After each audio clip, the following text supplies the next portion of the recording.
Fala pessoal, tudo bom?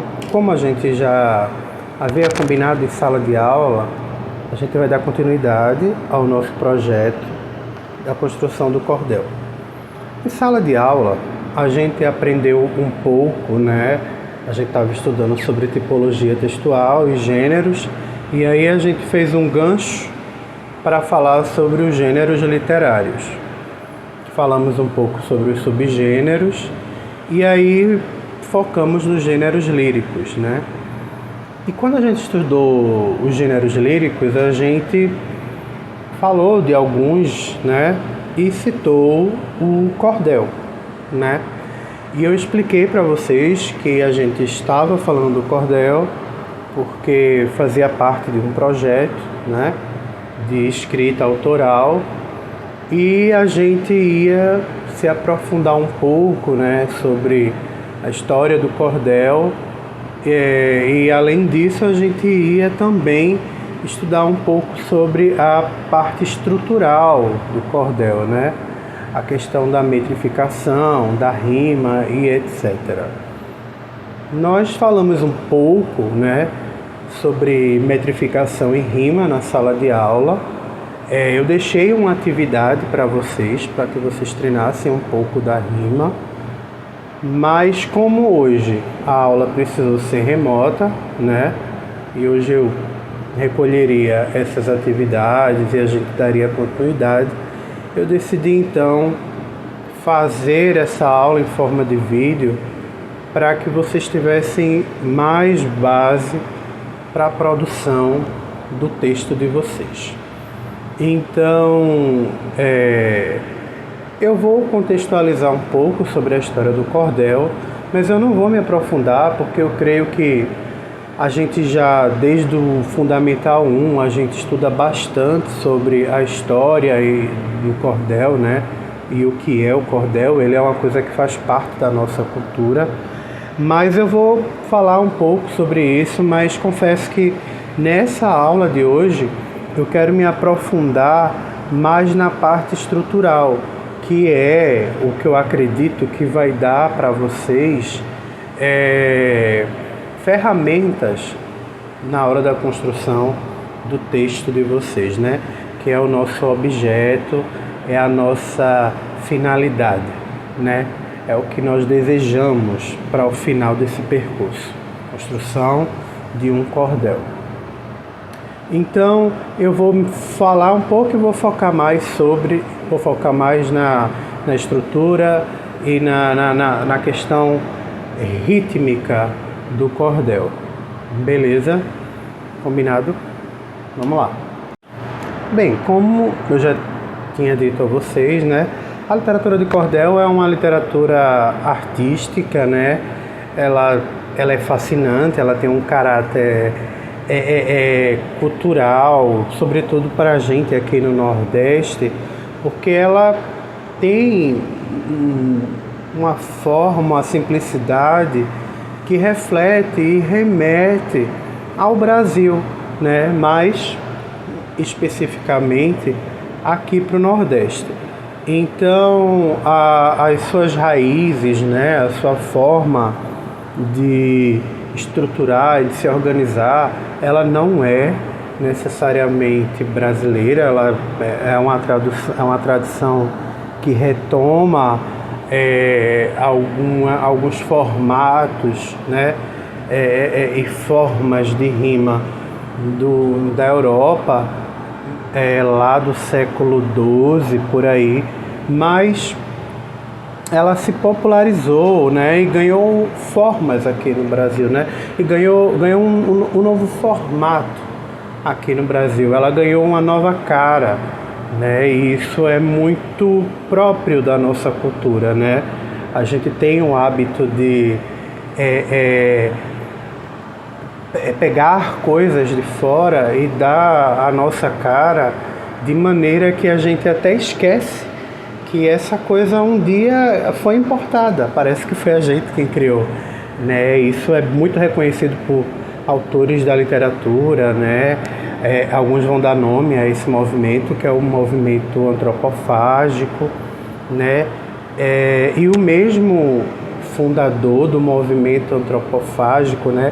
Esse mesmo pessoal também vai dar origem ao movimento Pau-Brasil, né? Já dando um spoiler do que a gente vai tratar lá na frente, que é o reconhecimento, né, da cultura brasileira e de como a gente tem esse caráter de pegar as coisas de fora e dar a nossa cara.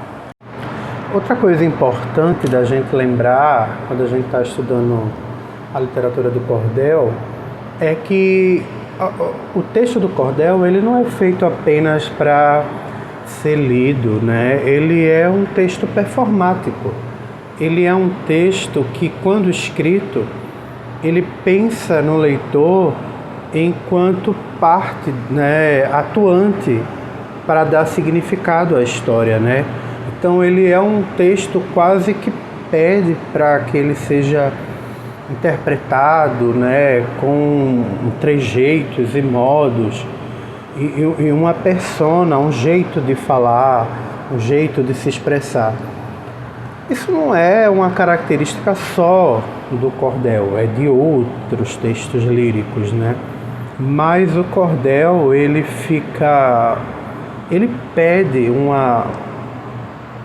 pede da gente um posicionamento, né? Quase que como se a gente estivesse cantando, entoando um repente, né? Dá vontade de pegar um pandeiro e ajudar na rima, né? Pegar o pandeiro e ajudar, batucar para combinar com a rima. Essa é uma outra característica do cordel. Então, eu já tinha comentado com vocês que o cordel ele tem origem no século XII, né, na Europa, mas ele vem chegar aqui ao Brasil lá para o século XVII, XVIII mais precisamente, e ele chega aqui no Nordeste, né, e ele se populariza pela sua forma de vender, né? Ele ganha esse nome por ser vendido, muita gente já sabe, né, em cordões, né, pendurados na feira, né? E daí o nome dos cordéis. E a sua forma de produção, como ele era feito de forma barata, né, e as esculturas também eram feitas de forma barata, né, estilogravuras, o carimbo.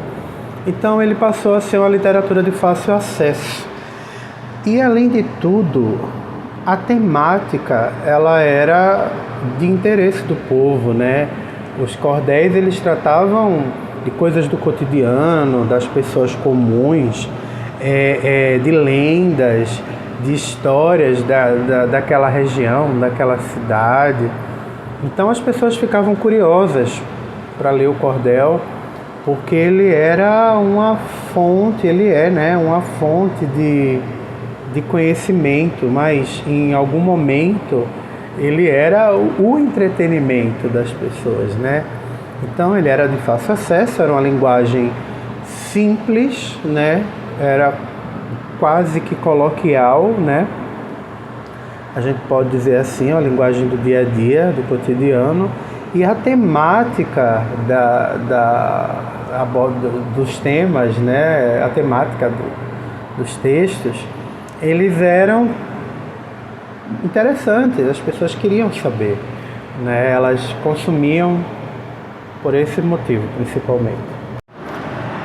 E agora a gente vai falar da parte que pode parecer mais chata, mas é o motivo dessa aula e é o que interessa e vai ajudar vocês na produção do texto de vocês, né?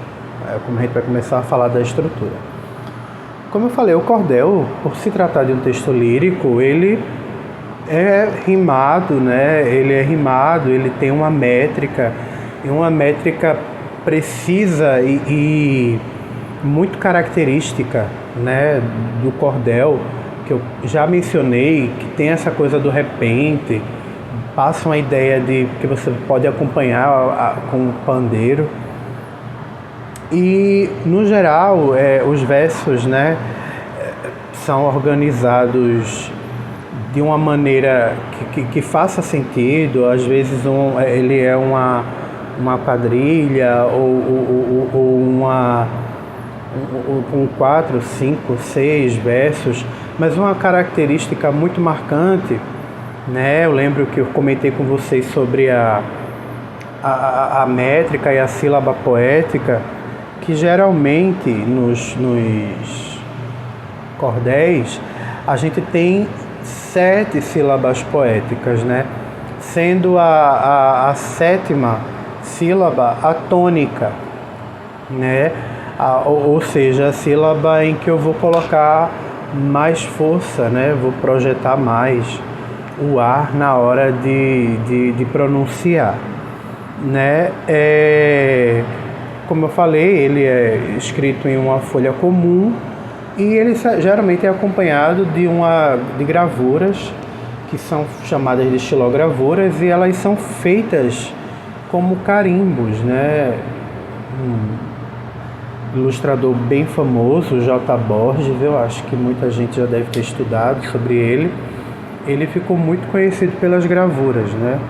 A gente pode, inclusive, em sala tentar ilustrar, eu acho interessante. Eu lembro que eu, pequeno, participei de muitas oficinas de cordel na escola, eu acho muito interessante. Como eu falei, eu vou tratar com vocês sobre a organização, né, rítmica da poesia de cordel, e vou falar de como a rima ela se organiza dentro do cordel, né? Então a gente tem algumas formas de organizar essa rima, né? E aí a gente vai acompanhar. Peço que vocês prestem bastante atenção nos exemplos que eu vou trazer. Eu vou aparecer no cantinho da tela e aí eu tenho o exemplo aqui junto para vocês. Bora lá. Então, nossa primeira classificação de rima é com relação à fonética, ao som, né? Então a gente vai ter a primeira, que é a rima perfeita, ou chamada de rima consoante, né? O que seria essa rima consoante? É quando há a correspondência total de sons a partir da última vogal tônica, havendo repetição tanto dos sons vocálicos quanto dos sons consonantais. Gente, sons vocálicos, vogais. A, E, I, O, U. Sons consonantais, as consoantes. C, D, F, tá? Mas não o nome da letra, mas sim o som da letra, tá? No caso do T, o D, do D, tá? Porque de repente eu posso ter uma palavra com L no final, mas que ela vai estar com som de U, e aí ela vai rimar com uma palavra que terminou com U, tá? Então vamos prestar atenção, porque aqui o critério é fonético, é de som. Mas os exemplos que eu trouxe aqui para vocês são bem óbvios. Falado, que rima com cantado. Presente, que rima com ausente. Particularidade, que rima com dificuldade. Então vocês percebem que é uma rima que tem tanto vogal como consoante na construção, né, desse som. Beleza? Se eu tenho uma rima perfeita, eu também tenho uma rima imperfeita, né? Na rima imperfeita, a correspondência de sons ela pode ser total ou parcial, né? Ela pode ser totalmente alienada ou ela pode ter uma combinação ali en passant, como vocês estão vendo aí nos exemplos. Aqui a gente tem outro tipo de rima, que é a rima toante ou rima assonante, certo? É um tipo de rima que é apenas repetições dos sons vocálicos, ou seja, a gente vai ter repetição apenas dos sons das vogais. Boca, moça. Eu tenho a repetição do O e do A. Pálida, lágrima. Eu tenho a repetição do A e A. A e A. E repare que o A ele está com acento nas duas palavras que rimam, porque aí eu preciso ter o mesmo som.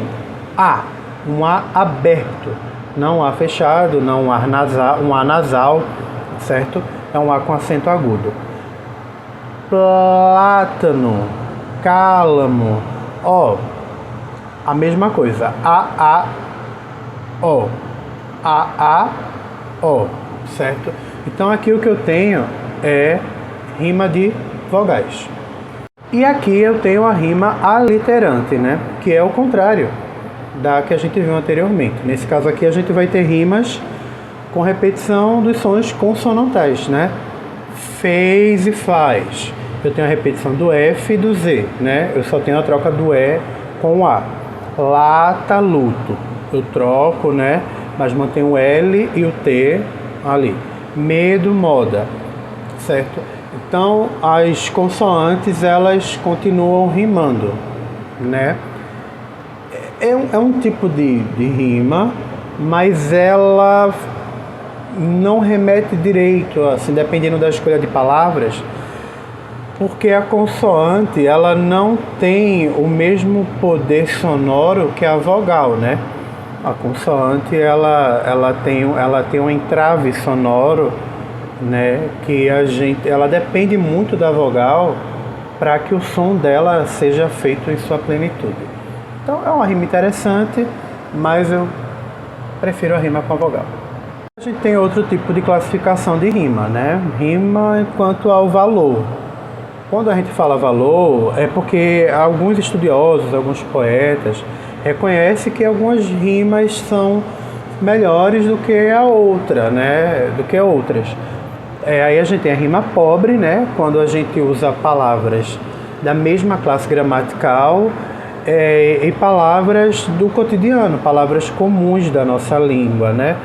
Rimar pato com gato, né? Rimar correr com fazer, amarelo com singelo. No caso, pato e gato são substantivos, correr e fazer são verbos, amarelo e singelo são adjetivos. Então, é considerado uma rima pobre porque não há um esforço, né, pelos estudiosos para encontrar palavras que rimam. É uma rima óbvia, por isso que ela é pobre. Se tem a rima pobre, tem a rima rica. A rima rica é quando a gente usa palavras, né, que pertencem a classes gramaticais diferentes. Ela é o avesso do que a gente acabou de ver, né? Então, são palavras que a gente não vai pensar, eu vou rimar nós com veloz, né? Então, ela tem um trabalho com a língua, né? Ela é mais pensada, é mais elaborada. Então, altar com desenhar, pente com surpreendente. Aí a gente foge, né, da lógica, né? Eu tenho nós, que é um substantivo com veloz, que é um adjetivo, né? Altar, que é um substantivo com desenhar, que é um verbo.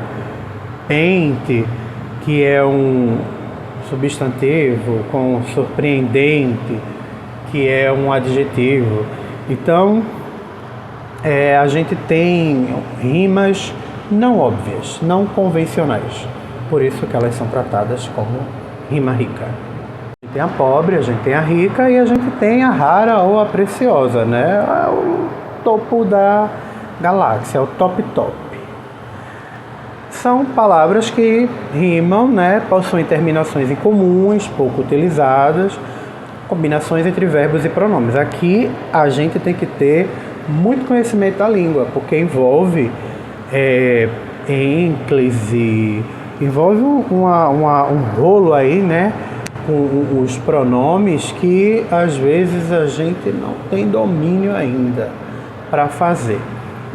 Estrelas com velas, e aí eu tenho um substantivo com velas, ver o verbo e las, né, o pronome. É complicado, mas é bonito. Mandala com dala, parabéns com vinténs, profinco com conspinco. São palavras difíceis, raras, por isso preciosas, né? As pessoas usam em ocasiões especiais. Talvez vocês possam usar. É uma ocasião especial. A gente vai comemorar. Também tem classificação quanto à acentuação. E aí a gente tem que lembrar, né? Aula de português básico. Oxítona, paroxítona e proparoxítona. Olha, se tu tiver na dúvida com relação a esse assunto, aqui mesmo, né, nesse canal onde eu posto vídeos, tem uma aula que eu estou dando para a turma da fase 3 da EJA à noite, que a gente está falando sobre oxítonas, paroxítonas e proparoxítonas. Eu vou ver se eu deixo o card aqui no vídeo, né? Ou na descrição, para caso vocês não lembrem. Mas, em resumo, as oxítonas são as que têm a última sílaba tônica, né? Ela pode ou não ter acento.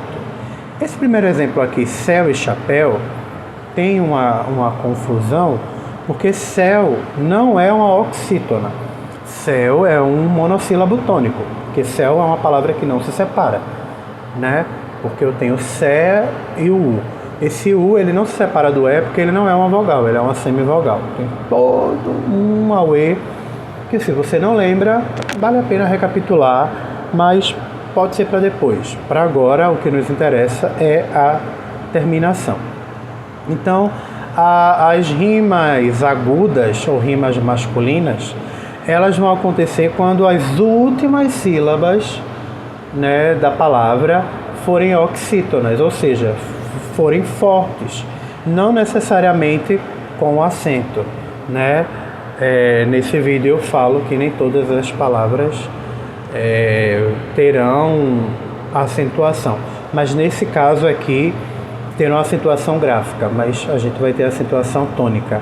Ó, céu e chapéu tem acento, mas cantor e pintor não tem acento gráfico, não tem o acentozinho agudo ou circunflexo ou acento grave.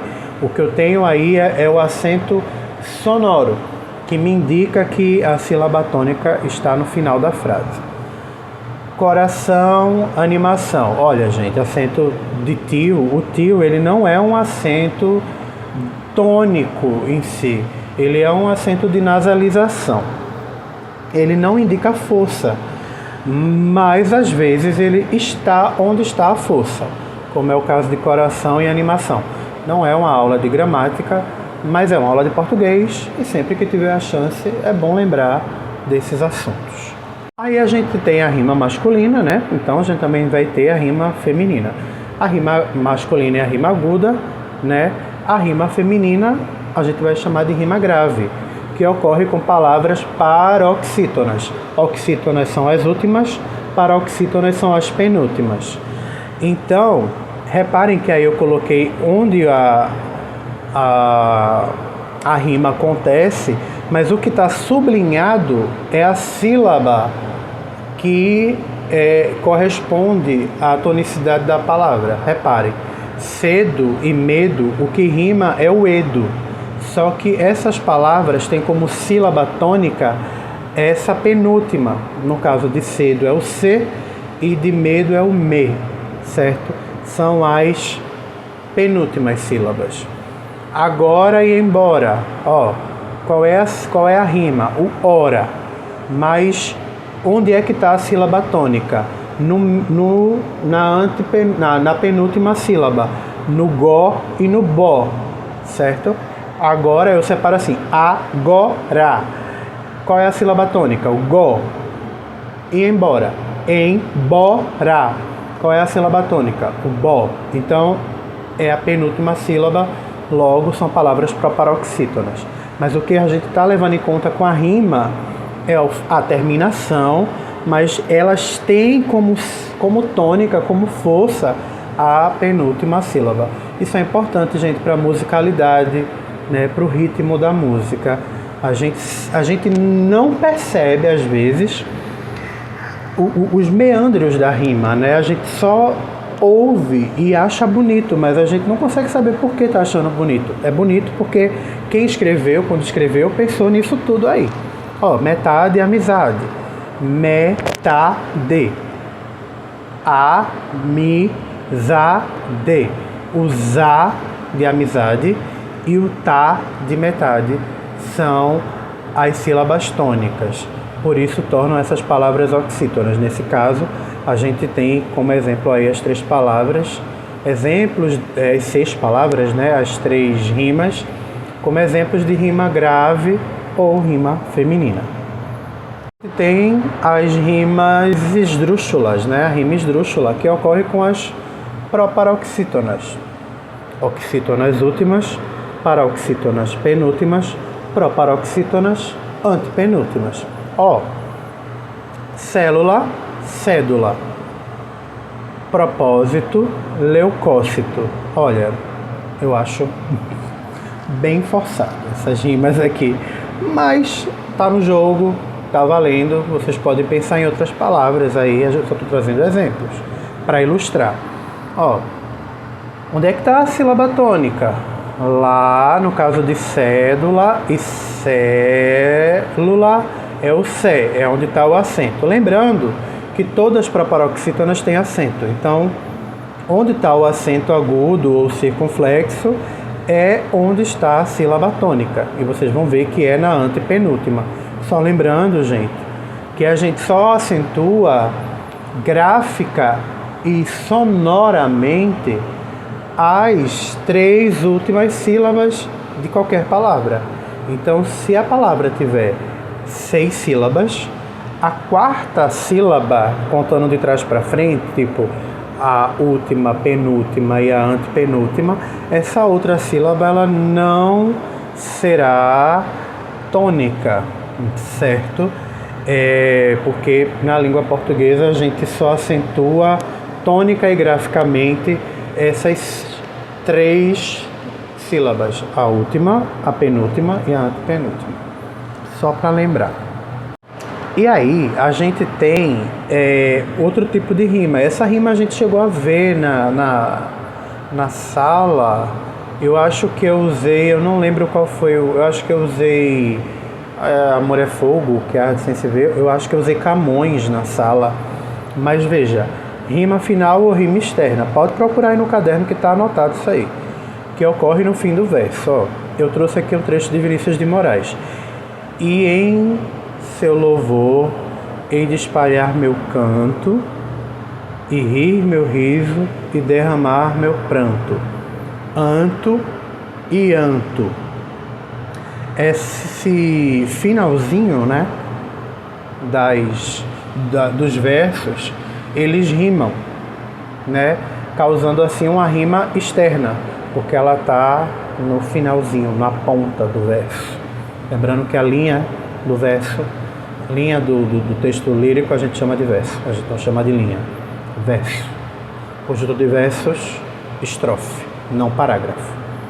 Beleza?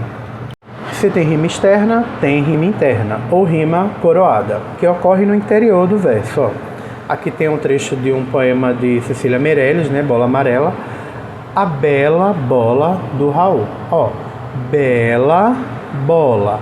Eu tenho aí o bela rimando com bola, né? Eu tenho o lá rimando, mas eu também tenho o b aí rimando, certo?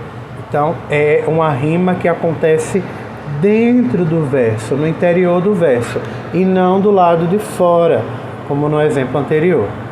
Aqui a gente tem um outro exemplo que a gente também viu na sala. Eu usei Camões, né, para a gente falar disso. Rimas alternadas ou cruzadas combinam-se alternadamente seguindo o esquema AB-AB. Essa daqui é uma possibilidade. O meu amor não tem importância nenhuma, não tem peso nem de uma rosa de espuma. Repara, o primeiro verso ele rima com o terceiro, né? O ímpar rima com ímpar, 1 com 3, e o 2 rima com o 4, ou seja, veja, nenhuma com espuma e tem com nem, né? As rimas são externas, desse jeito mesmo que está aí no esquema. A gente também tem outro tipo de rima, que são as rimas emparelhadas ou rimas paralelas. Como é que elas acontecem, gente? Elas se combinam de duas em duas, né? Os pares. Então eu tenho geralmente A, B, B, C, C. No exemplo aqui de Ferreira Goulart, eu tenho noturno rimando com soturno, solidão rimando com canção. Então a primeira rima com a segunda e a terceira rima com a quarta, né? E se eu tiver mais, por exemplo, o quinto vai rimar com o sexto, e aí vai ser uma rima diferente, e elas tendem a não se repetir, pelo menos na mesma estrofe. Aqui eu tenho as rimas interpoladas, né? Que foi o exemplo que eu usei na sala de aula com vocês. De tudo ao meu amor serei atento, antes e com tal zelo e sempre em tanto, que mesmo em face do maior encanto, dele se encante mais meu pensamento. Então eu tenho um A, B, B, A. Eu não usei esse poema, né, de Vinícius, mas eu usei a mesma estrutura. Confere no teu caderno. Ó, A1 rima com A4 e A2 rima com A3. O verso 1 rima com o verso 4 e o verso 2 rima com o verso 3. A, B, B, A. Certo?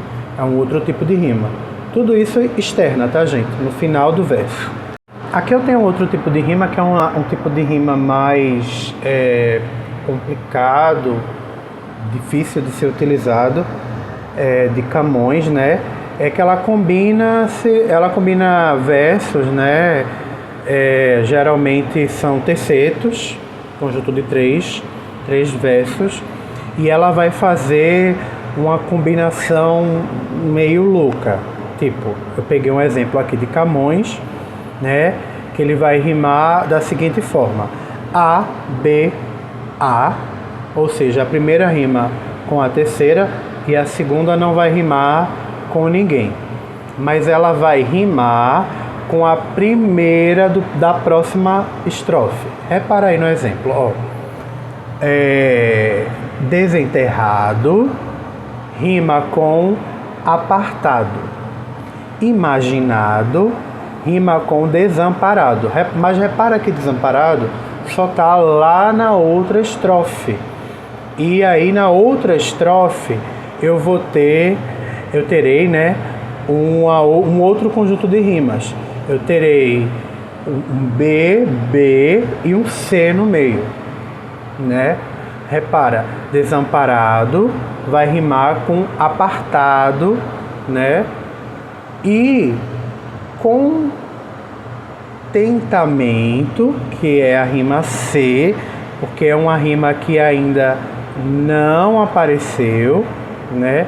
Nesse nosso poema, vai aparecer só no início do outro parágrafo, certo? Parágrafo não, estrofe. Ó, sentimento. E aí, sentimento vai rimar com nascimento. E aí, no meio dessas duas rimas, eu tenho queixava, que é a minha rima D, né? Isso é Luís de Camões. Uma escrita mais antiga que é difícil da gente encontrar hoje em dia e não é tanto o nosso objeto, não vai contribuir tanto para o nosso objeto de estudo, que é o cordel. A gente não vai rimar desse jeito no cordel, mas é para a gente ter o conhecimento de que existe isso daí. A linguagem também é antiga, porque o texto é antigo, tá? Aliás, a linguagem é difícil porque o texto é antigo. Então é uma linguagem mais diferente, rebuscada, é um português mais rebuscado, além de ser o português de Portugal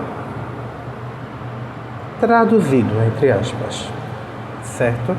E eu também tenho rimas misturadas ou mistas. Aqui já é um campo mais fértil, né? Eu não diria fácil, porque até para não ficar tão quadradinho, eu tenho que pensar bem nas palavras. Eu trouxe Manuel Bandeira, Passárgada, né? Vou-me embora para Passárgada.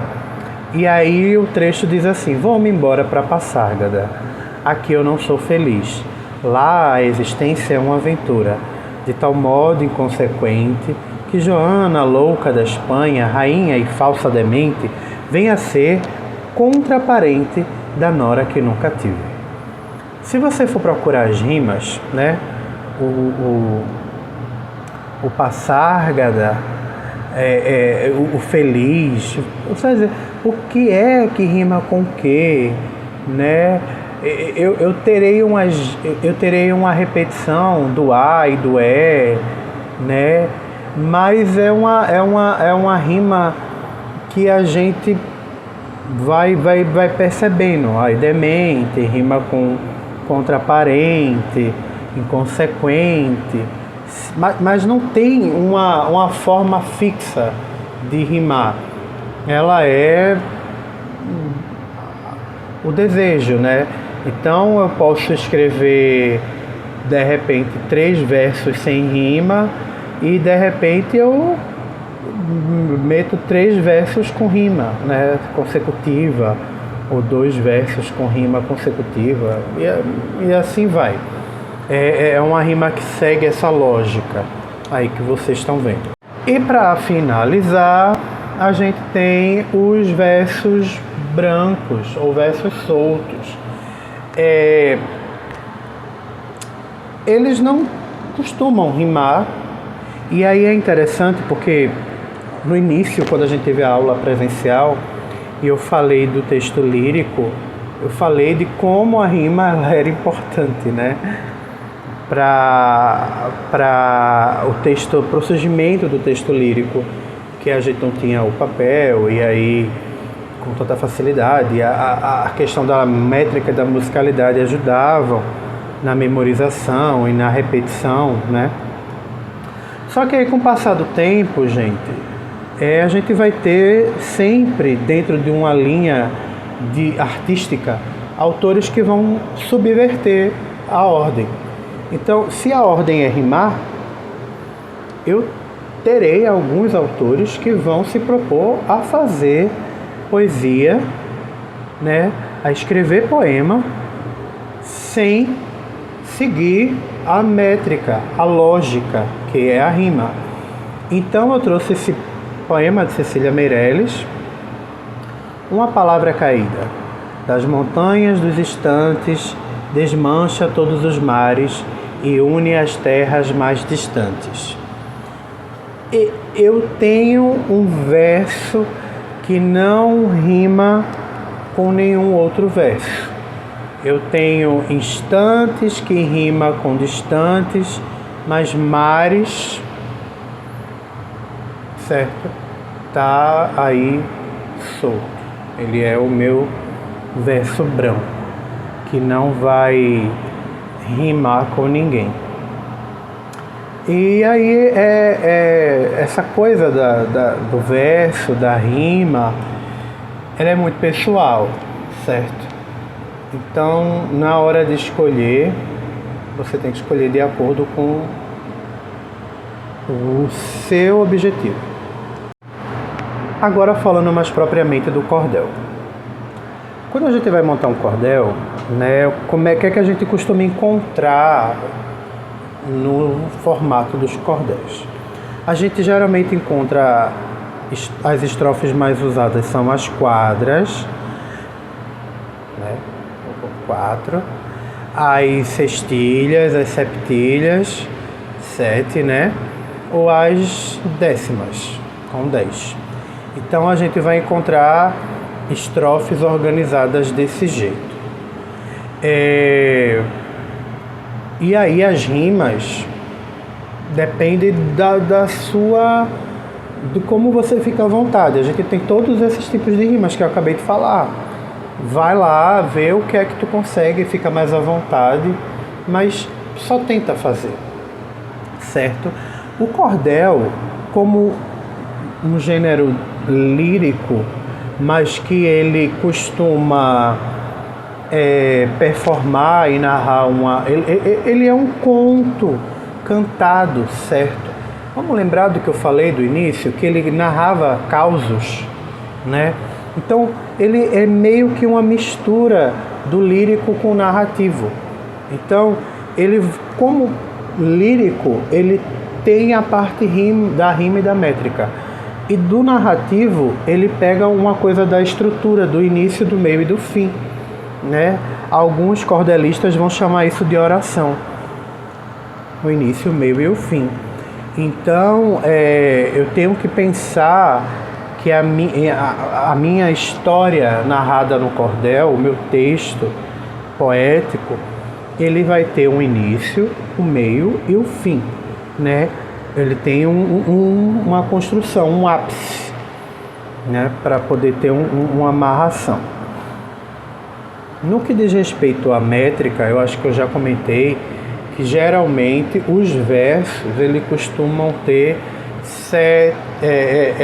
trabalhar com a sétima sílaba sendo a sílaba tônica, certo? E vamos lembrar que, como eu falei na sala, sílaba tônica, sílaba poética não tem nada a ver com a sílaba gramatical, tá? Repara aí no exemplo que eu vou colocar para vocês agora, certo? E aí vocês vão ver que ela está muito mais ligada àquilo que eu falei na sala, a forma como eu pronuncio as palavras. Às vezes duas palavras formam uma sílaba e às vezes uma palavra vai ser duas sílabas. Depende muito do como eu quero construir essa minha métrica, né? Essa coisa que eu acabei de comentar com vocês, eu não quero que vocês se prendam a nomes, a nomenclaturas, eu quero que vocês façam. Mas, por exemplo, eu tenho essa quebra, né, das sílabas poéticas e às vezes eu tenho a junção de sílabas de palavras que estão distantes, né, para formar uma sílaba só. Esse processo a gente chama de alisão, né, como vocês estão vendo aí, ó. Esse exemplo que eu coloquei aí de todo o meu coração, ó, eu não falo de todo o meu coração, de todo o meu coração, né? Eu escrevo esse O, mas eu não pronuncio. Eu acho que quando o exemplo que eu usei na sala foi do amor é fogo, que arde não se vê. Repara, a gente não fala amor a gente fala amor é. A gente emenda. Isso é uma coisa da musicalidade, entende? Então, quando tu for escrever o teu poema, né, teu cordel, pensa nessa construção, porque fica mais fácil. Parece que não, mas fica mais fácil. Mas se tu tiver dificuldades, joga tuas ideias lá e depois organiza. A gente vai ter esse processo de organização, né, de arrumação. Não precisa desesperar, ok? Algumas outras dicas. Lendo o cordel, a gente vai perceber que as rimas consoantes são as mais usadas, né? Então, sei lá, de repente a gente vai ter natação rimando com patinação, posição com recreação, porque, gente,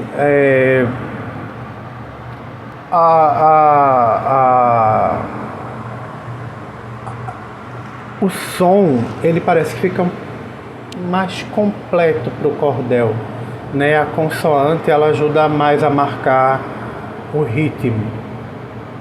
É uma coisa que se percebe no cordel. Eu não sou um estudioso do cordel, né? Posso ser desmentido, mas é uma coisa de quem lê, de notar, né? que eu percebo que as rimas consoantes, elas são mais presentes assim. Olha, mas isso não quer dizer que vocês não possam usar outro tipo de rima, tá bom? Usem a que vocês acharem melhor. O tema da nossa produção é São Lourenço da Mata, capital nacional do pau-brasil. Eu já tinha falado para vocês, né, isso na sala. Vocês pensem sobre esse tema, reflitam sobre esse tema, rascunhem esse tema, certo? E conforme a produção for ficando pronta, vocês podem ir mandando para mim fotos, por escrito no próprio WhatsApp, mandem no privado para que eu possa analisar, né, e ver como é que está a produção. Quem já foi meu aluno no ano passado, meu número da escola ainda é o mesmo, e aí a gente vai tentar fazer da melhor forma possível. Pronto, gente. O que vocês acharem uma limitação, eu acho que é um norte, né? Aqui a gente tem algumas recomendações sobre como deve ser produzido o texto, né? O texto ele vai ter que ter 4 estrofes com 4 versos cada. Então reparem bem, a gente vai ter 4 vezes 4, né? 4, 4, 8, 16. A gente vai ter que escrever 16 versos, certo? Nesses 16 versos, né? 4 conjuntos de 4 conjuntos de 4 versos, certo? E eles precisam ter essa coisa da rima e da métrica. Olha, gente, escolhe o tipo de rima que te agrada. Eu te dei diversas opções. E respeita a métrica. A métrica do cordel é essa da sétima sílaba ser a sílaba tônica, certo? Então, vamos tentar respeitar o formato. A gente teve uma semana, né, para fazer isso. Eu recebi essa incumbência do trabalho na segunda-feira, né? Então eu já trabalhei com os nonos na segunda-feira, com os oitavos na terça, e a gente ia retomar isso hoje presencialmente, mas com a aula remota a gente está fazendo nesse formato, nesse modelo hoje. Hoje é dia 17, né? E aí a gente tem que entregar esse texto no dia 20. Então, a gente vai trabalhar no limite do prazo, porque segunda-feira eu estarei na escola recolhendo os textos, né? E a gente vai ter que fazer essa curadoria. Mas aí eu estou à disposição de vocês no fim de semana para que vocês me mandem os rascunhos do que vocês estão escrevendo. Os trabalhos, né, serão expostos, né, vai haver toda uma apresentação e a nossa escola vai participar disso, certo, gente? Então, vamos tentar. Eu sei que vocês são criativos, sei que vocês são bons de rima, né? Vocês são meninos inteligentíssimos. E aí, eu quero ver vocês tentando, certo? Vou colocar aqui um exemplo, um modelo que vocês podem seguir de estrutura, né? E aí vocês só precisam pensar nas palavras, pensar no passo a passo como fazer. Depois desse vídeo eu acho que fica um pouco mais fácil. Gente, então é isso, né? Esse vídeo foi uma aula, uma grande exposição sobre o gênero cordel, né? A gente falou bastante sobre rimas. E aí eu quero que vocês comecem agora com a parte de produção, né? E aí a gente vai adaptando para o que foi pedido. Respeitem as regras da apresentação, né? 4 estrofes, cada estrofe contendo 4 versos, no total de 16 versos. O tema é São Lourenço da Mata, capital nacional do pau-brasil. Esse tema eu já tinha dado a vocês. E na atividade que eu pedi, que vocês devem me entregar hoje, eu já tinha pedido rimas com essas palavras-chave. Então, para quem já fez, já tem um caminho andado aí. Então, vamos lá, vamos colocar a mão na massa, certo? Vai dar certo, vai dar certo. Vocês são inteligentes e capazes.